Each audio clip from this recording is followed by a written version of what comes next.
Raphaël Roch et je suis chef de projet dans l'équipe stratégie et croissance externe au sein de l'entreprise Latifis. Donc l'équipe stratégie croissance externe, c'est une petite équipe au sein de la maison qui s'occupe de définir et mettre en œuvre la politique stratégique de Latifis et qui s'occupe aussi de l'ensemble des opérations de fusion, acquisition et cession pour le compte de Latifis. Alors, j'ai fait un bac scientifique, puis après je suis parti en prépa littéraire, où j'ai fait Hippocagne-Cagne. À la fin de mes 2 années de prépa, j'ai présenté le concours aux écoles de commerce. J'ai intégré l'ESC Lille en 2002, où j'ai fait en fait une majeure en finance.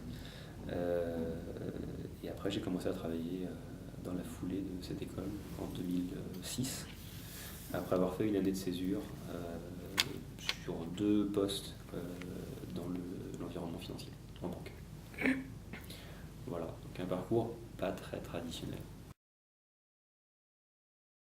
On identifie une entreprise à acheter ou à céder.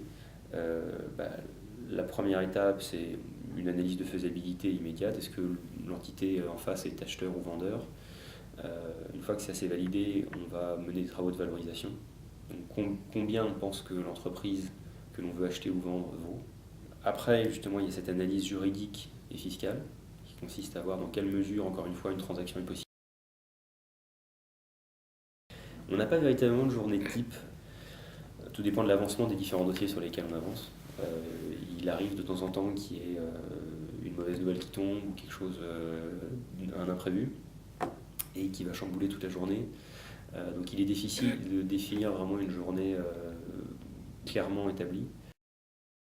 Première qualité, mais ça c'est globalement, je pense, dans la finance, c'est de la rigueur. On est obligé, comme on évoquait tout à l'heure, c'est un métier de chiffres. Sur mon métier, il n'y a rien d'extrêmement sophistiqué. En revanche, quand vous allez voir un interlocuteur et que vous communiquez sur un chiffre, il faut que vous ayez un confort suffisant pour ne pas avoir à aller le revoir le lendemain. Non, finalement, ma boîte, elle vaut pas 10, mais elle en vaut 50. La deuxième qualité, je dirais que c'est une capacité à présenter des idées et à essayer de convaincre son interlocuteur, à la fois en interne et en externe.